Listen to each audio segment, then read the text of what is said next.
नमस्कार दोस्तों। मैं आज आपको एक बहुत ही बढ़िया कहानी सुनाने जा रहा हूँ। अंत तक सुनिएगा, बहुत मज़ा आएगा। 3 पुजारियों की कहानी।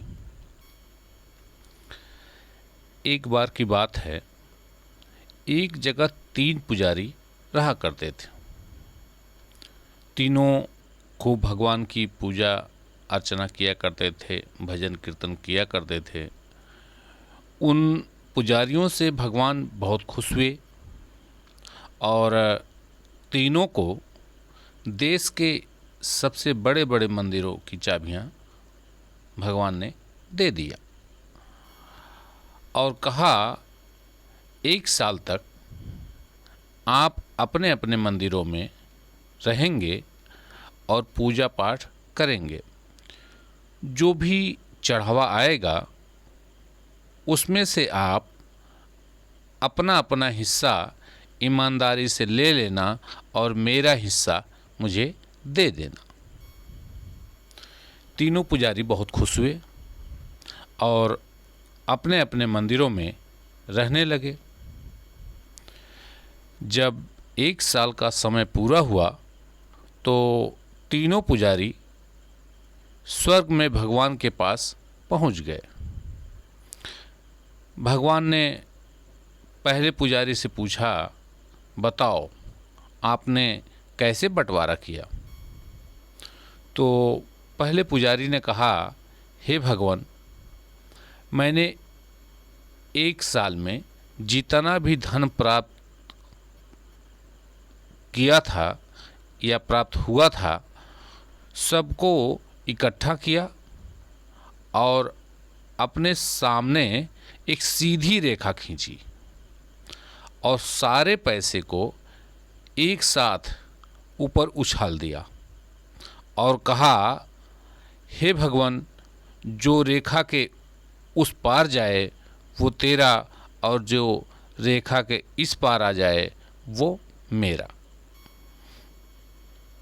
तो रेखा के इस पार तो सिर्फ 5,000 रुपये ही आए, जिसका मैंने साइकिल ही लिया जो कि ये आपके सामने खड़ी है।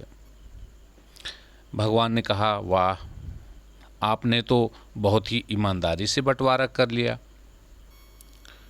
तो भगवान ने दूसरे पुजारी से पूछा कि बताओ आपने कैसे बंटवारा किया? तो दूसरे ने कहा, हे भगवान, मैंने भी ईमानदारी से बंटवारा किया है। उसने कहा, मैंने अपने चारों तरफ एक गोल रेखा खींची और सारे पैसे को एक साथ उछाल दिया और कहा, हे भगवान, जो गोले के बाहर जाए वो तेरा और जो गोले के अंदर आए वो मेरा। तो हे भगवान, गोले के अंदर तो 1 लाख ही आए, जिसका मैंने ये मोटरसाइकिल लिया है। तो भगवान ने कहा, आपने भी बहुत ही ईमानदारी से बंटवारा किया है। और अब बारी थी तीसरे पुजारी की। भगवान ने कहा, तीसरे पुजारी से पूछा, आप बताओ आपने कैसे बंटवारा किया? तो तीसरे पुजारी ने कहा, हे भगवान, मैंने भी बहुत ही ईमानदारी से बंटवारा किया है। मैंने सारे पैसे को इकट्ठा किया और न तो कोई रेखा खींचा और न ही कोई गोला। सारे पैसे को एक साथ में ऊपर उछाल दिया और कहा, हे भगवान, जो ऊपर चला जाए वो तेरा और जो नीचे आ जाए वो मेरा। तो धन्यवाद दोस्तों। आगे आप समझ चुके होंगे कि क्या हुआ होगा। तो अगर ये वीडियो आपको अच्छा लगा हो तो हमारे चैनल को आप सब्सक्राइब करें, लाइक करें, अच्छा लगे तो शेयर करें। धन्यवाद।